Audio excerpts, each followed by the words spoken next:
All right.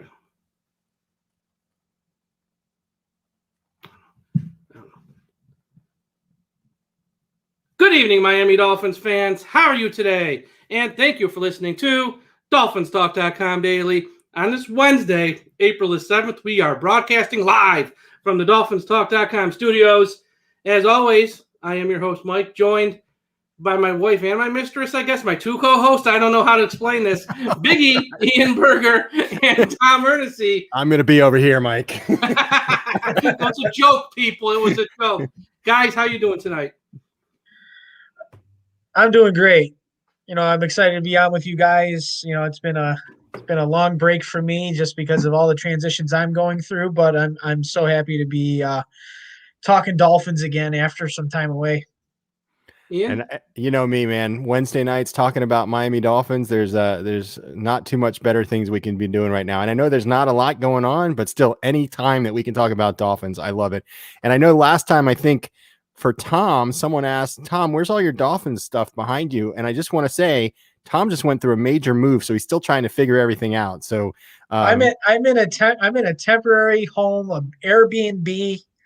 And all my stuff is currently in storage. So I am aching to get to my new place so I can get things set back up because I need to I'm going to have a new background instead of this terrible drapery and this stupid ceiling fan above my head. I can't wait to get out of this place. You'll get there, man. You'll get there. You'll get there soon enough. Soon enough. So just at the top of the show, I want to thank everyone who is watching us on our YouTube page. If you're not following us on YouTube, go to YouTube and search Dolphins Talk. I want to thank everyone who's watching us on the I Am a Miami Dolphins Fan Facebook page, run by the great Carlos Hernandez. And I want to also thank everyone who is now following us and watching us over at finhaven.com. We've started a new partnership with the people at finhaven.com. Great people over there. Everyone, if you want to interact on a message board with other Miami Dolphins fans. I know some people, social media can be a little scary at times, and some people just like the old school message board. And if you want to be on an old school message board, finhaven.com is a place to go. So just want to thank everyone over there for this new partnership we have with them, and go check them out for all your Miami Dolphins news and content and just a way to interact with other fans from around the globe. Also, a little bit of housekeeping. We're going to issue a press release on Thursday morning on our website. Check that out. We have a new addition to our website that I think everyone is going to enjoy. Also, Ian, I'm going to let you talk about this because you know all the details. The Miami Dolphins announced they're going to have a draft party, night one of the draft at Hard Rock Stadium.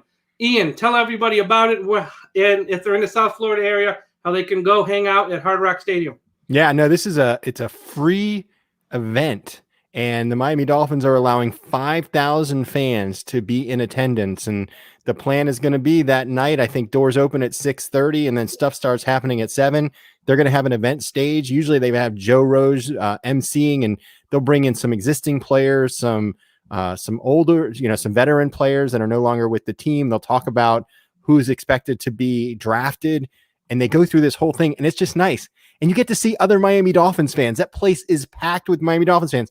But I say packed very cautiously, because I know that this year, especially by doing this, the Miami Dolphins are going to be very, very careful. I didn't see where they were serving food or drink this time around, so they may be steering away from that so that everyone keeps their masks on while they're there. But they are planning to figure out a way to be able to do social distancing as well. So I'm excited because we really missed this last year. I know everybody was from home, but the year before that was also at Hard Rock Stadium on the outer portion of Hard Rock. Prior year to that, it was actually inside Hard Rock. So this is a great opportunity. Now, here's the other thing.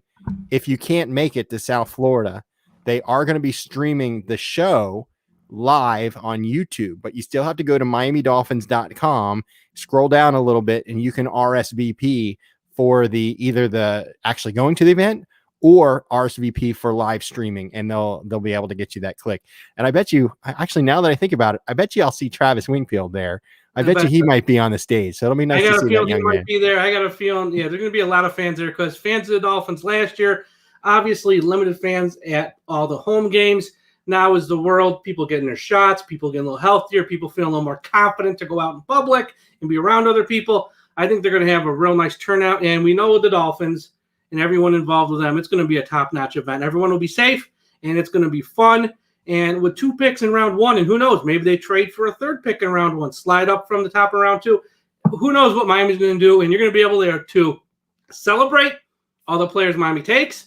And if they take guys you don't like, well, you're going to be able to have – I don't know what you're going to be able to do. You can, talk to other fans and share your displeasure. I don't know. One last thing, Mike. I'm going to be there. So a lot of people get it confused and they think that I'm going to be in Cleveland. No, I'll be in Davie, or I'll be actually at Hard Rock on Thursday evening.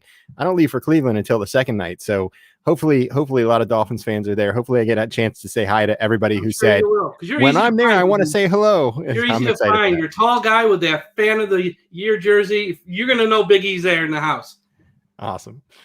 So in other news, the NFL they will release the schedule Thursday night, May 13th. It's about 1 month later than normal. Again, understandable because everything with the virus. Now teams are going to adjust and where they're playing games and which week. So Thursday night, May 13th at 8 p.m., NFL Network, ESPN, all those outlets will have on the draft release, and we'll know who Miami is playing when. And I do think, guys, there's a chance. Week 1, you could see Miami at Tampa Bay on Thursday night to open the year. Wouldn't shock me. Really wouldn't shock me at all.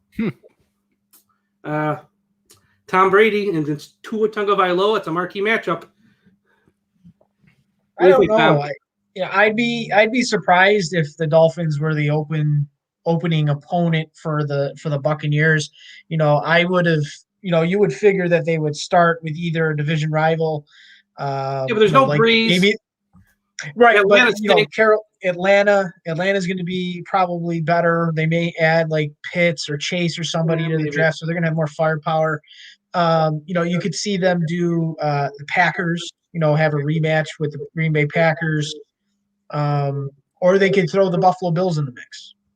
Yeah, the Bills had a very good record last year. Josh Allen's up and coming quarterback. That would be a key matchup. And, Tom Brady has absolutely slaughtered the Bills for the better part of 20 years. So why not give the Bills the first crack at Tom Brady after a Super Bowl? Absolutely. So first topic we're going to talk about is about what Miami could do at pick 6 of the draft, more in particular, Penei Sewell. We've spoken about this a little on previous shows. There's an article in the Miami Herald from Armando Salguero stating, and he even said up front, this could be all smokescreen, or this could be true. Who knows? This time of year, you're not sure. And he laid that out.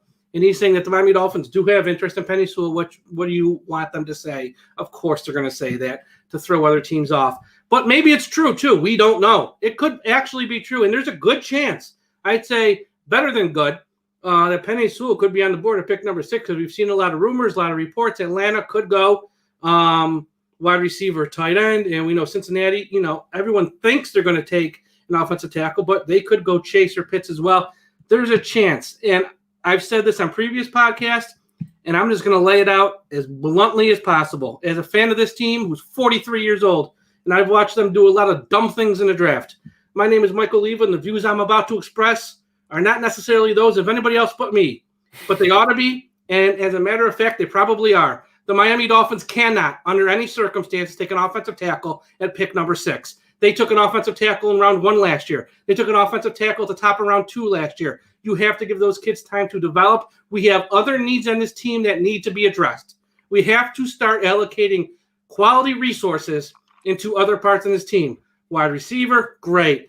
If they even want to go like Micah Parsons, I'd rather have Parsons than Sewell. And I know people say, what are you, nuts? No, because we need to invest in other areas of this team and not keep constantly investing in the offensive line, big money contracts or high draft picks over and over again. It's time to spread out the talent a little bit. And let's give guys like Austin Jackson and let's give guys like Robert Hunt a year at least to sink or swim with a regular offseason, a regular minicamp, a regular training camp, preseason games. They weren't awful last year. Maybe they weren't great, but it was a tough situation for all rookies. They weren't awful. So under no circumstances should we draft Penei Sewell. And I pray to God this is just a smokescreen. Ian, you go. Well, the Miami Dolphins have been they've been masterful with misdirecting people where they're going to pick, when they're going to pick, who they're going to pick. So I think whatever's being thrown out right now is absolutely the opposite of what the Miami Dolphins are going to be doing. And let's be honest, the draft, when that first night comes around, there's going to be some huge surprises because we're not going to know what some of these other teams are going to do. I always, I continue to say that I think Cincinnati's going to end up taking Sewell. A lot of people are saying, well, no, Joe Burrow's going to be, he's going to be vying for, who was it, Chase, right? And I'm like, yeah, but it's going to be hard to throw to Chase if you're not protecting, your number one pick quarterback from last year. So I think Sewell will be gone by the time it comes down to the Miami Dolphins. And that could be partly wishful thinking from my part, because I really do think that the Dolphins will have a choice at one of their pass catching, either receivers or tight end. The news came out this week also that Atlanta is shopping their draft pick, which means they're going to be looking for a quarterback hungry team that could jump up. And again, that can only help the Miami Dolphins because then they'll have more receivers / tight end to be able to select from. So I still think the Dolphins are pretty set at one of those receiving weapons because that's what Tua needs. And I think we're at a point now because they've gone through 2 drafts that they don't need to take the best available. They can go with their biggest need. And I think that's, maybe that wasn't the case last year. Maybe that wasn't the case the first year, but now this is the 3rd year draft for Chris Greer. I think he can go with the biggest need. And I agree with you, Mike. I do not want to see that number 6 pick come with if Sewell's on the board for us to take him. I really don't. Tom? Oh, don't get me started. Do not, under any circumstance, take a left tackle for a left-handed quarterback. I can't stress that enough. The logistics do not work. You cannot have a pure left tackle protect your left-handed quarterback. You need to get skill players. I've been pounding the table. I was doing it draft time last year. I don't want to bring up too much of last year's draft, but I was pounding the table. Skill players, skill players, skill players. You built the trenches. You have young developing kids. Austin Jackson is only, 20? Maybe he just turned 21 years old. Robert Hunt, young. He's 21. You have Solomon Kinley. You drafted in the same draft. You already allocated a ton of resources towards the offensive line. Not to mention the $10 million you're paying Eric Flowers to play left guard and also paying Matt Skura. Yes, it's a small amount of money, and I think they should address center. But at pick 6, it's wide receiver, wide receiver, wide receiver. Kyle Pitts, I believe, is a wide receiver more than a tight end. So you take the best guy that falls in your lap. There's the main reason you traded up from 12 back to 6 is to guarantee yourself the opportunity to get one of those 3 or 4 stud guys you were looking at 3. And you picked up an extra first and a third in the process. So you take the best guy there. If it's Jamar Chase, you take Jamar Chase. I want the Dolphins to have a conundrum on draft night to try to figure out what is the best guy. If Atlanta sits at 4 and takes Kyle Pitts, shame on them because they have to get better up front for Matt Ryan. Be perfectly honest. The Bengals, if Penei Sewell is sitting there, they would be the dumbest franchise. Put that in marker. The dumbest franchise. Do dumb things. I say it all the time. So Joe Burrow got his ass kicked behind that line of scrimmage last year. They need to protect him. Their offensive line was worse than Miami's. Let's just put it as kind as possible. They were actually worse than Miami's. So Joe Burrow needs help. Penei Sewell's the guy. So if the Dolphins are sitting there at 6, they have the plethora of weapons. Sitting there, you take the best guy. For me, it's Jamar Chase. He's the best guy at 6, in my opinion. Okay. I'm not upset if they take Devonta Smith. I'm not upset if they take Jalen Waddle. I'm not upset if they take Jamar Chase or Kyle Pitts. But if you take Penei Sewell at 6, Grumpy Tom will be back. I think it might actually be worse than Grumpy Tom. It might be like uncontrollable. It might be Tom. Far worse. Mike may have to have. Mike is going to have to throw the mute button for how much I'm going to be swearing. I didn't know we had. Do we have a mute button on here, Mike? No, I don't. All right. We won't be live, and I'll put up a not safe for work type disclaimer on the show, which I've never running had on the bottom. That'd be funny. There's another Miami Herald article. There's a lot of good stuff in the Miami Herald this week. So for those of you who don't subscribe, check it out. It doesn't cost that much. You get a lot of good content from Barry Jackson, who stated after the Miami Dolphins signed center Matt Skura to a 1-year, $1.75 million contract, they continue to pursue Patriots center David Andrews for a few days. So even though they already signed a center, they were still trying to go hard for Andrews. And Miami made a strong offer for Andrews, very comparable to what he got from the Patriots.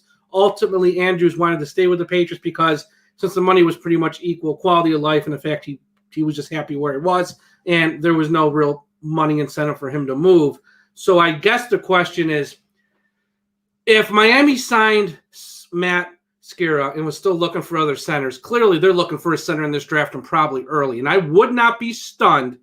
I think maybe pick 36, pick number 50 is probably where you can find a center. I wouldn't be stunned if they reached on pick 18 and took one, maybe a Creed Humphrey there, because there are, you see some of these mock drafts. Again, mock drafts, take them for what they're worth. He does go end around one-ish, so maybe Miami takes him at 18 or tries to slide down a little bit and get something, take him there. So center guys, and there's not a lot of high-quality centers in this draft, but there's a couple. Creed Humphrey's the biggest name, the kid from Alabama. Landon Dickerson's another one. I think there's one more whose name slips my head. Josh Myers is another one. Yeah, it looks like Quinn Menierez. Yep. Miami's in the market for a center, and they could take one here early in this draft. Tom, what are your thoughts on that? I'm open to the idea. I think if you can address the skill players in round one, I would love to see Creed Humphrey fall to the Dolphins with their first pick in the second round. He tested off the charts, like from a pure perspective of just the metrics. He tested off the charts. He is the guy. If you want to anchor an offensive line, the center is the anchor, right? He's the one that does everything, gets everybody into the right spots, the right calls, the right audibles. Creed Humphrey would be just masterful drafting by Chris Grier, because now Matt Skura, who is a veteran player, he can push him along. And if you start Creed Humphrey at the beginning of the season, that's not a knock on Matt Skura. Now you got a decent backup at a cheap cost. So I would love Creed Humphrey there, only if they address the skill players in round one. I'll leave it at that. That's all I'm going to say. Ian, you can take it. We know what you mean. Yeah, and so I've been doing a lot of mock drafts, and I know mock drafts mean absolutely nothing. It's more of the entertainment value for everyone, right? Yep. But I've seen really Creed get to the second round in pretty much every one of the mock drafts. And I guess, again, it's all going to depend on what team needs what. I will tell you that when Skura was signed for the Miami Dolphins, I said to myself, he's here to be a backup. He's not really here to be a starter. That was what my thought was, because you need two, right? You need one that's a starter, and you need one who's going to really be the backup. So I still, when he was signed, thought the Dolphins going to end up drafting one. Now, I wish we can get him in that first pick in the second round if he were still there. But, I've heard a lot of good things about Landon Dickerson as well. He's not the best, right? Because a lot of medical issues. Right, exactly. But he's viable, and he's probably going to end up playing better than Skura as long as he stays healthy, right? Because he's so young and because he'll be right out of college. So, but right now, through the Pro Football Network, their system, they have Creed Humphrey ranked 28th in the draft. So if he can get to the 30s, and then I think he would be a steal for us. And you know what? That would be ideal. I don't want to see a center at number 18. I really don't. No, I don't either. I think that's too high. 36 or 50 is honestly realistic. And I do think that's a guy who, if Miami takes one at either 36 or 50, probably will start, because Matt Skura, and after the signing, I know I did a show, I forget with who, and I was kind of laughing. He can't snap the ball. I mean, he had issues at the end of last year snapping the ball. What's the center's one job? Snap the ball. Yes, you got to block and all stuff, but the main job is snap the ball. And it's like, we're going to be, if I got to watch the Miami Dolphins next year, and every offensive play, I'm going to be shaking like a dog trying to shit out a peach pit. If this guy can snap the ball to the quarterback, it's like, oh my God, what's going on? Because that has to be like routine. And this guy at the end of last year, it was anything but routine. So I think center is a viable, and that's one of those spots where if you do find a quality guy in round 2, 36 or 50, they're going to have a good chance to start day one. So, Agreed. I mean, you got to snap the ball to the quarterback. I know someone says put up here in our chat, the main job's to block. No, the main job is not to turn it over on the snap, or otherwise there's nothing to block. That's the first job, right? Yeah, because there's nothing to block if you're snapping it over over someone's head. For your baseball fans out there, Matt Skura last year had the Chuck Knobloch syndrome. Yes. Yeah, the guy could not throw to second base. Yes. Or the first base, yeah. Or first base, yeah. From second base to first. He couldn't do it. And absolutely. That's all mental thing. It's all mental thing. I mean, the guy gets so many reps in practice. It's just natural. And the fact that it started to get a little haywire for Skura towards the end of last year, that's just mental. So something mentally isn't right. So hopefully he has it fixed. But again, yeah, because that's the spot they got to upgrade. So yeah, it absolutely is, and they also need to find a long-term answer there because you don't want to go every year signing guys like Ted Karras and this year Matt Skura. You want to find a guy who can actually land this role and just hold on to it. So we'll see how that goes. Yeah, I think in round 2 that's a good spot. There's another tidbit that didn't get a lot of fans talking about it in the various social media platforms. I found very interesting in the same article from Barry Jackson. Chan Gailey last year. I know, Tom, you were not a big fan. Me and Ian, we got a lot of grief last year because we defended Chan more than most. And, he, as the article says, he kind of maximized what the Miami Dolphins offense did last year, finishing 15th in total scoring at 25.3 points a game. It's actually not awful considering what they had. But there were 2 Miami Dolphins offensive players that told the press off the record that they felt he didn't adjust quickly enough to moves by the opponent last year. And they believe the switch to the new co-offensive coordinators of Eric Studsville and George Gotze is going to be helpful in that way. So I can believe that. I mean, Chan's a 70-year-old man, so if he was probably setting his ways a little bit and maybe he was a little slow to make adjustments in game, I could totally buy that. Ian? Well, I don't want to. It's almost like they're burying him even more now. He's gone. He's so why even bring him up unless you're trying to give reasons why you individually weren't successful last year. At this point, it's like why even make the comment anymore? It's so and I think it's very possibly true, to be honest with you. But again, I'd rather kind of talk about where we're going versus the challenges that we had with the offensive coordinator last year. That's just. And once again, we did average 25.3 points a game. Yeah. For what we had skill position wise, that's not bad. Yeah. I know fans don't like to hear that, but sometimes the truth hurts. Tom, you have nothing to add. I know you don't not a big Chan Gailey fan. You can let that one sit. He's not surprised either, I'm sure. Yeah, it's not. I'm honestly not surprised to hear all that. At the end of the day, I think Chan Gailey took probably about 10 minutes off in the second quarter, and came back just after halftime because he couldn't control his bladder. Now, listen. He was brilliant. First drives of the second half. How many times did the Dolphins score touchdowns to begin the second half? It felt like almost every single game it happened. So it doesn't surprise me. I'm still very intrigued to see what happens with the co-coordinators. And I'm hopeful that it works. Hopefully there's no confusion. I'm sure that's going to be a big part of the offseason when they're able to get into the building and start working. I believe that is really the first thing that they're going to start working, communication between the coordinators and how they're going to be coordinating with the offensive guys. So that's really the most important thing. And I'm happy that they're going to have a full offseason to do this. Yeah, absolutely. So guys, it's that time in the show again. I know what time it is. I know what time it is. Yeah, it's time for Manscaped. Hold it up to the camera, Ian, for those of you watching on our YouTube or on our live stream right now. Nice. Because, hey, you. Yeah, you. Got bush?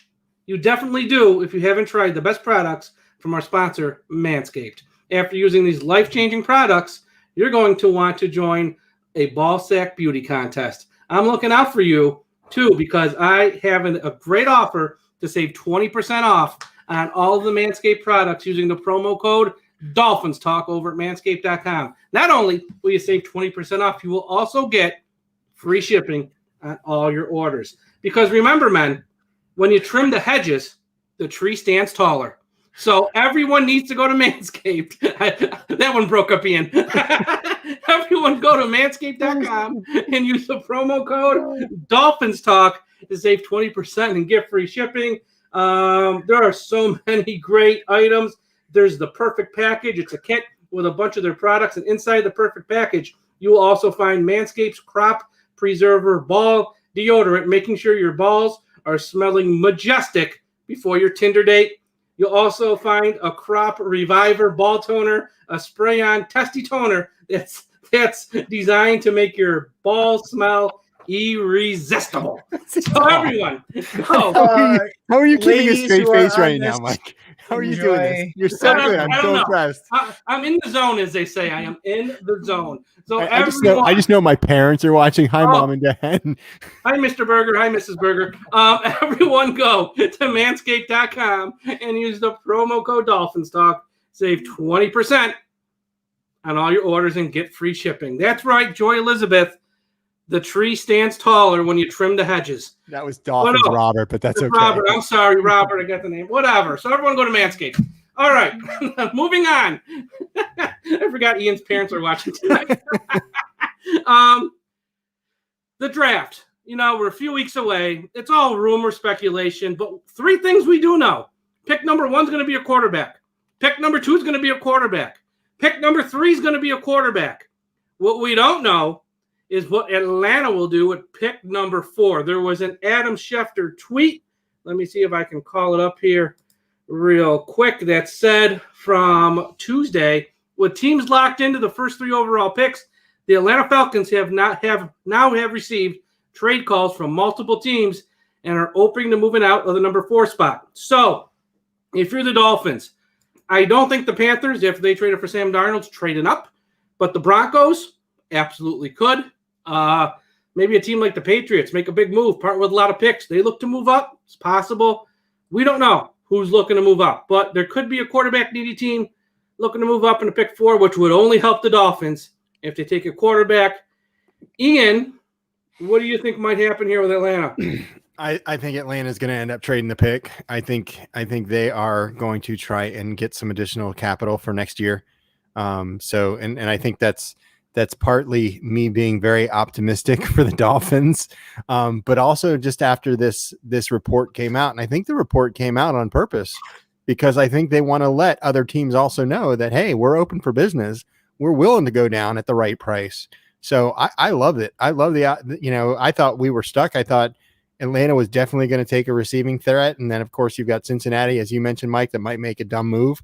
And they might take a receiving threat as well. And then Miami has only 2 to select from, which again, 2, even those 2 that they would ultimately select from, I think are still okay. Yeah.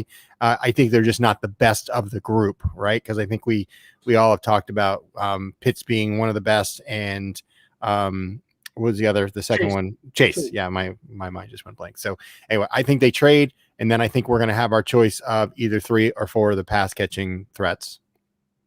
Tom?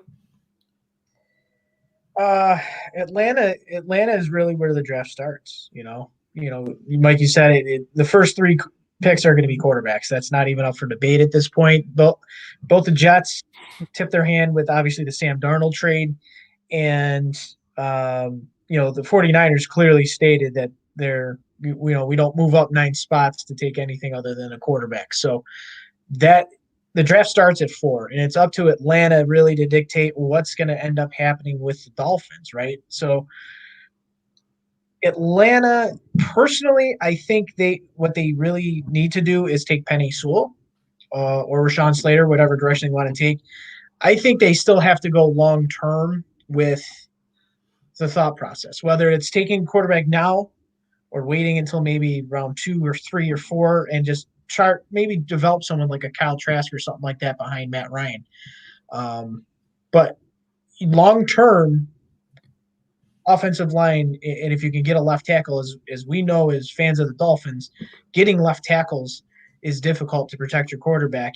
Thank God we had one in Richmond Webb for so many years, protecting Dan Marino's blind side towards the tail end of his career. And I hope that's the direction they go, because that just gives the Dolphins, 3 out of the 4 or 4 out of the 4 guys that they were looking at 3 fall. And then they could look at maybe trading back again. So that's the best case scenario. If the Falcons take a quarterback, then all bets are off. They have the pick of the litter at 6 of who they want to get for this team. Obviously, skill player is what it's going to be. But if you have the choice between Pitts, Chase, Smith, and Waddle, all at 6, it's the best case. Absolutely, it's the best case scenario, and that I'm still in firm belief that is the core reason why they traded back up. Yeah, absolutely. I do too. I think they knew they had to get one of those 4, and they're probably happy. They probably have them ranked. Of course, they have them ranked. They have them ranked in order, and they probably have their preference. But they have to be happy with at least the first 3, knowing 2 could be gone. Worst case scenario, best case, they have the pick of the litter. I think it's interesting. Here's what we got to know about Atlanta. There was a report out. I forget who was a national guy, someone well-respected, Freer, someone to that level. I forget who it was, who said there's a divide with the team. You have the ownership wants a quarterback because they're thinking big picture, and the new head coach is more in line with get someone to put with Matt Ryan and let's go. So there's that divide. Also, the new head coach for the Falcons, he was an offensive coordinator for the Titans. Prior to that, was a tight ends coach. So, he's probably looking at Pitts and like, guys, I want Pitts. Yeah, exactly, salivating. So that's something to keep in mind. If the Falcons, I don't know, if they take a quarterback and say it goes, because I think this is how it's 1 and 2, we know Lawrence and Wilson. 3, I think it's either Mac Jones or Fields. If San Francisco is so dumb to take Mac Jones at 3, then I don't know how Atlanta passes on either Fields or Lance. I think they have to. You can't. Because they're never going to be this high again, probably, or you hope not at least. You can't go in with a mindset, we're going to be picking at the top of the draft next year. No team does that. They all think they're going to win games and be picking low. Of course, you have to think that way. So this might be their last good chance to be at the top of the draft to get a quarterback to start to get ready behind Matt Ryan. And that's going to be their internal debate. I don't know. Nobody knows. And that's going to be interesting to see. And that was Cincinnati. In my last mock draft, I had him taking Penny. So once again, it's my mock draft. It means absolutely nothing. I understand that. I do think when push comes to shove, someone in that room has to stand up and be the adult and say, guys, what are we doing? You know what I mean? Yep. Now, the 2 things about those 2 teams, though, Atlanta has invested a lot of early round picks in offensive line recently. Mind you, not with this head coach, not with this GM, but that's a lot of capital they've invested early rounds. Cincinnati did sign Reif. They took a first-round offensive tackle in 2019. Could they wait to pick 38 to go offensive line? We've had that debate before. Possible. And I will say this too, and then we'll move on to the name game. I hear a lot of Miami Dolphins fans saying, not a lot. I hear a few, because I think most Dolphins fans are okay with Pitts because Pitts is so dang good. And I'm right there.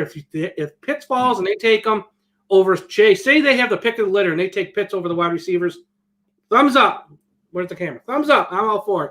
But if you're a Dolphins fan who says, well, don't draft Pitts because we already have a good tight end, you know what? Now you got 2. Okay? Now you got 2 good ones. So don't think that way. It's about getting the best player available. And if they have Pitts ranked higher than someone like Chase or Waddle or Smith, go for it. Because having 2 high-quality tight ends or having 1 high-quality and 1 very good tight end, or however you want to rank them, we've seen teams win a lot of games that way. Yep. You're right. Yeah. You're right. It's going to be interesting to see what they decide. Yeah. I mean, there's no wrong answer there at 6. Whether they get, whoever they get, there's no bad pick. So I think Miami fans have to come to that. They have to come to terms with that, that they're going to be okay. So now it's time for the name game. I didn't preload these, so we're going to do this on the fly. Okay, Ian. As everyone knows, Ian Berger is going to be at the NFL draft.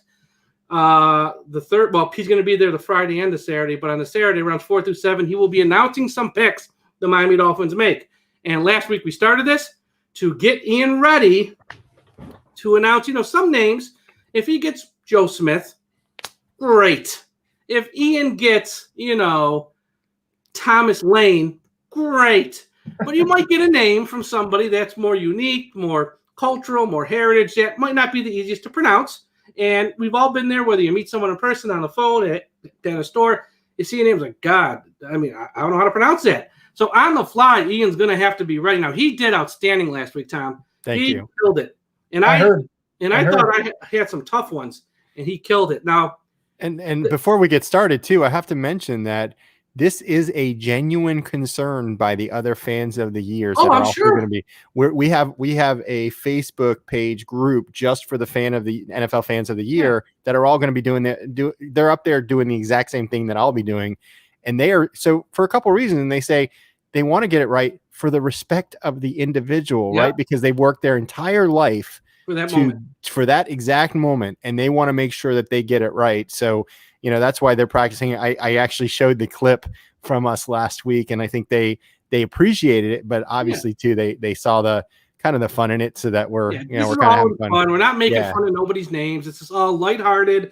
We're having fun. And I will say this for you and the rest of the fans of the year, tell them this, rest their fears. I have searched I don't want to say every name, because I'm sure there's some guys I missed. I've searched a lot of names. There's not a lot of what I would call oddball names this year. There's not a lot. I've had to search hard for these. I've had to bring in help from our in-house draft guru, Dante Colonelli. He helped me find a couple of these, and I got enough for this week. I had about 5 for this week. We got about 4 or 5 for next week, and then we're done, because there's really not a lot. And some of the ones that I have this week, one of the names might be like a Tom or a Josh, but the last name might be a little bit off the wall. So, and Joy is saying that you've had some help, so it's going to be interesting. Yeah. Now, Ian, if you do great tonight, we might not even have to do this next week, because you're going to be so good. So I don't know, but let's start here. All right, hold on. So tell me when you're ready, and then I'll go through the thing. And also, to reminder of everybody who's watching, definitely please rate me, right? 10 being the absolute best. You're the judge tonight. You got to give them the thumbs up, or you give them the thumbs down on how we did.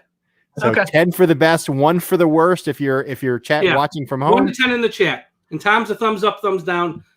He's the arbitrator tonight. Okay. So tell me when you're ready, and I'll start. This guy is supposed to go around 2 to 3, but he could fall. Things fall. So hold on. So I'm going to say it, right? You go ahead, and I'll hit the button. Okay. Ready? So with the 157th pick in the 2021 NFL Draft, the Miami Dolphins select.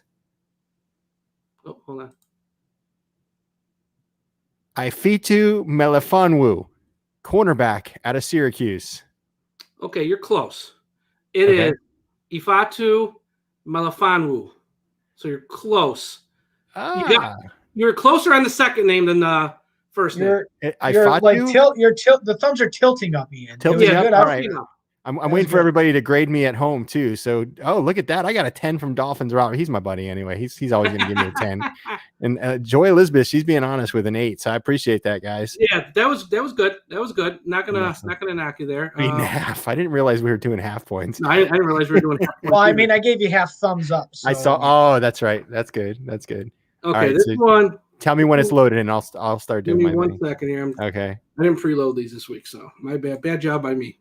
It's okay. Okay, this one might be a little bit easier. D gave me a 5. That's my critical friend, D. He's a Russian judge. Karen gave me an 8. Karen, I love Karen. Okay, whenever you're ready. All right, ready? So with the 250th pick in the 2021 NFL Draft, the Miami Dolphins select Simi Fehoko, wide receiver out of Stanford. Yeah, that was probably the easiest one that I had today. So that's a 10. Clearly a 10. 2 thumbs up. Yep, that's a good one. Because it's the eyes, though, because sometimes you can kind of mess up with the eyes. I'm interested to know. Hold on. I need to know who D, because D is a critical one. So D, how did I do? You gotta type that into. Everybody's giving me 10s. Thank you guys. Thank you so much. That was a good one. All right.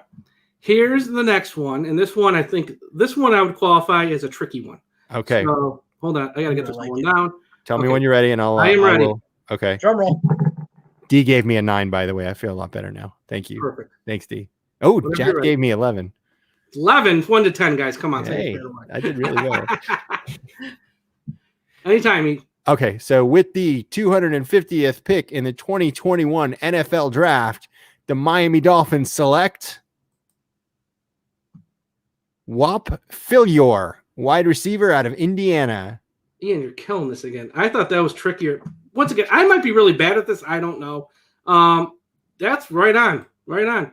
You nailed it. That's a 10. Well, I mean, I love Whoppers in WHOP. That's and I'm not making fun of his name. I'm just saying that was how I sounded it out. Yeah, right? Look, we're not making fun of nobody's name. Some of these names here are just, not your ordinary names. That's all we're saying.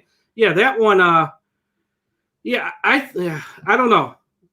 Man, Ian, you have nothing to worry about. If all the names we did last week, the names we're doing tonight, and the names we'll probably do next week, if you're going to do great on them, I mean, really, I think you're going to be fine. All right, next one. I got 2 more. Okay, all right, ready?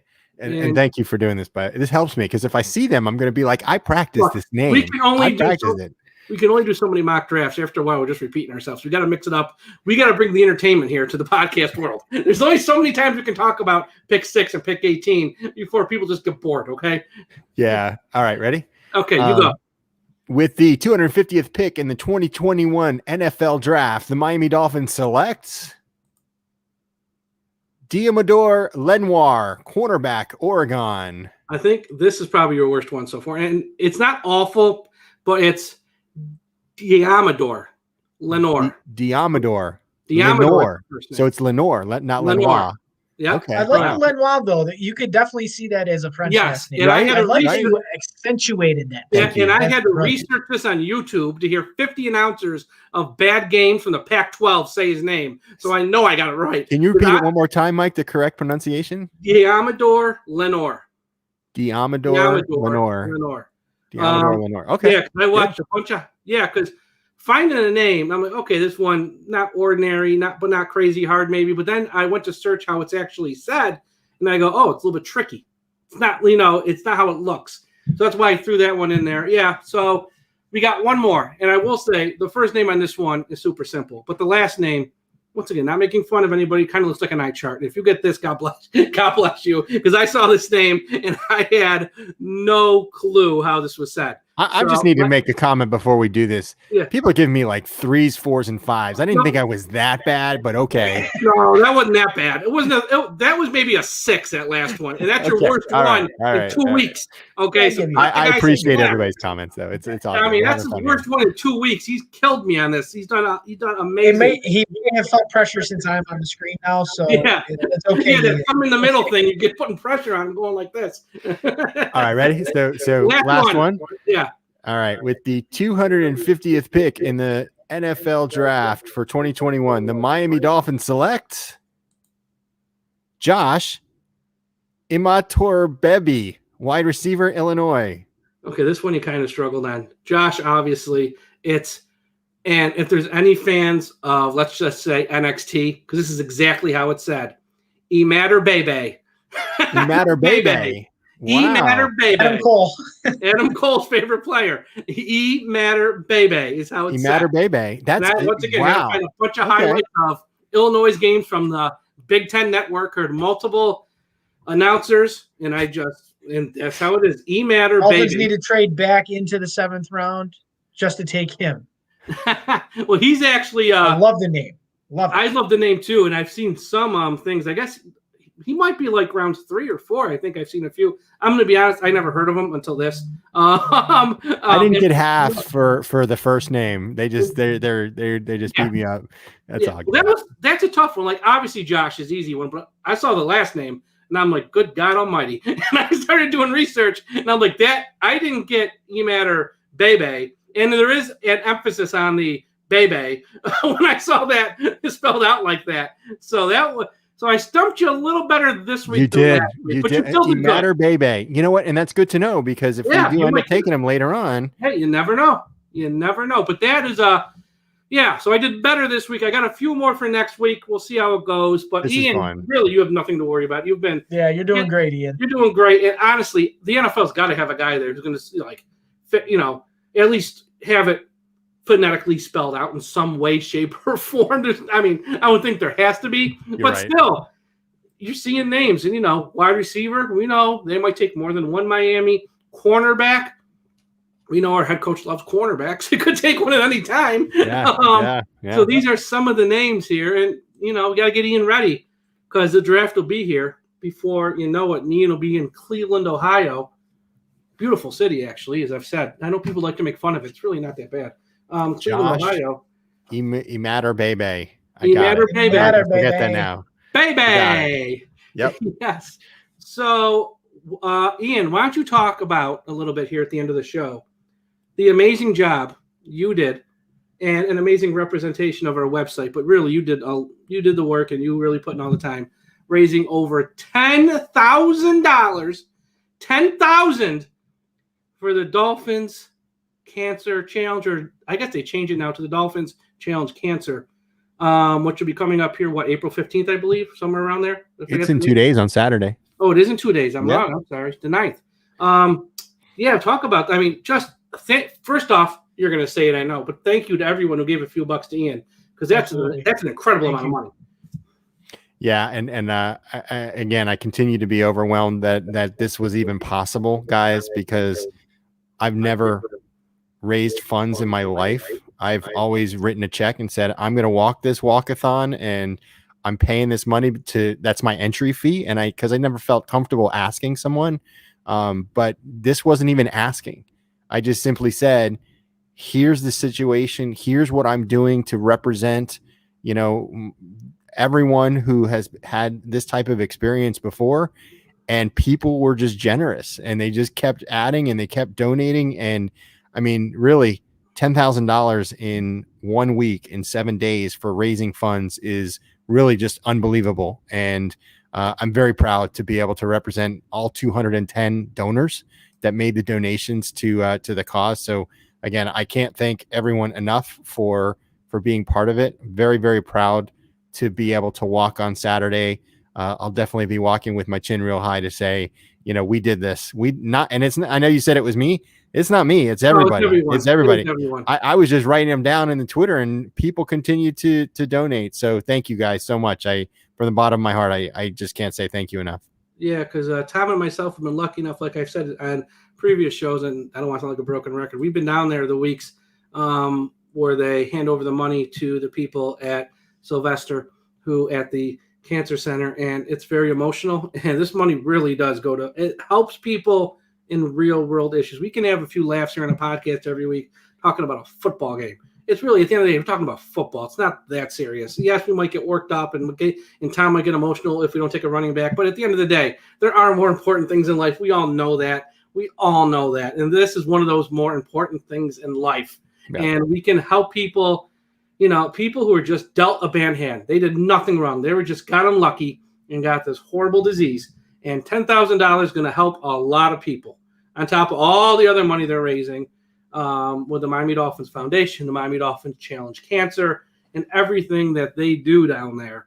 It is amazing, and so happy that you were able to raise that kind of money, Ian, because it's it's a good thing. And in a world where there's not a lot of, at times it gets crazy, people fighting over this, fighting over that, the virus, people fighting about every little thing that's not important.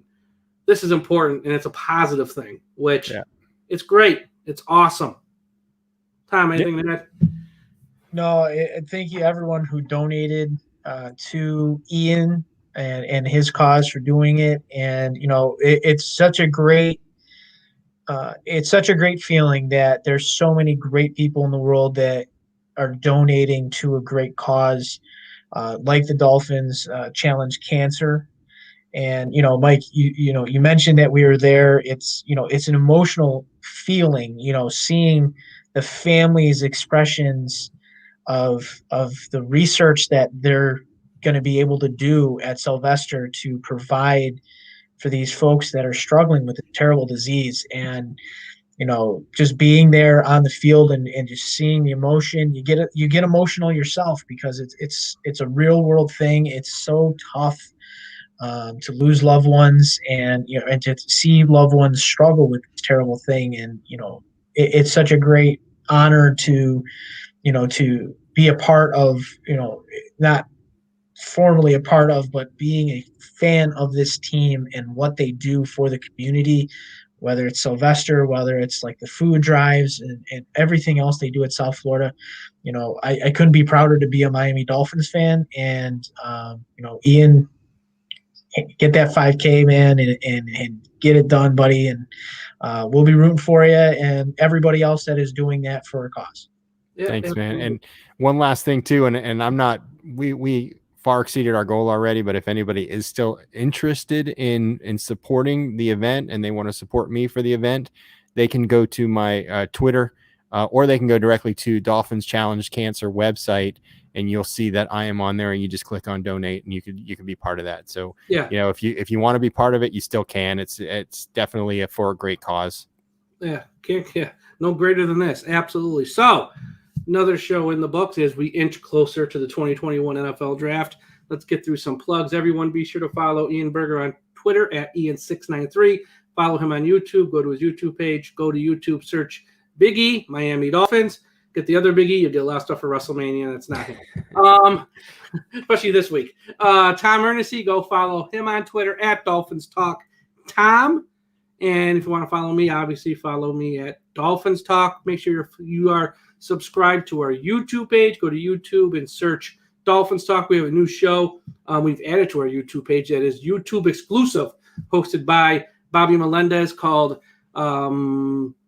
Fins Up Today or something. I honestly forgot the name right now. It slipped my mind. I know it's Fins Up Today. It's so exclusive, you forgot the name of it. He's only done 2 episodes. I'll have the name right next week. But go to our YouTube page and search Dolphins Talk and subscribe. As I said at the top of the show, big press release going out Thursday morning with an announcement about our website. Be sure to, and once again, finhaven.com if you want to interact with other Miami Dolphins fans, but maybe you're not on social media. Social media kind of scares you. I get it. People can sometimes be mean and stuff on social media. You can go to Finhaven, it's old school message board, and interact with tons of Miami Dolphins fans there. Great people in charge who run the place. So go check out finhaven.com. And as always, dolphinstalk.com for all the latest Miami Dolphins news, rumors, information, podcasts, videos, whatever you need, we got it. We'll get you ready for the 2021 NFL Draft, and we'll have more podcasts coming up. I know there's another same old Dolphin show, I think, dropping Friday with Josh and Aaron the Brain, with some special guests that everyone's going to want to see. And we just got everything. Guys, we got so much happening right now at our website. Traffic's at an all-time high. Podcasts are at an all-time high. We continue to grow, and thank you to everyone who watches these shows, interacts with us on social media, and supports our website, because it really is great. We really do appreciate all you guys, because we do this because of you, really, because if nobody was watching, we wouldn't be spending a Wednesday night here for an hour talking. I'm just in front of a mirror, Mike. Exactly. Exactly. But people enjoy it, and we do have our following is growing, and it's quite large right now. So thank you to everyone who supports us. Awesome. So everyone, have a great rest of your Wednesday night. Have a great Thursday, and we'll talk to you again after a while. Fins up. Fins up, everybody. Good night.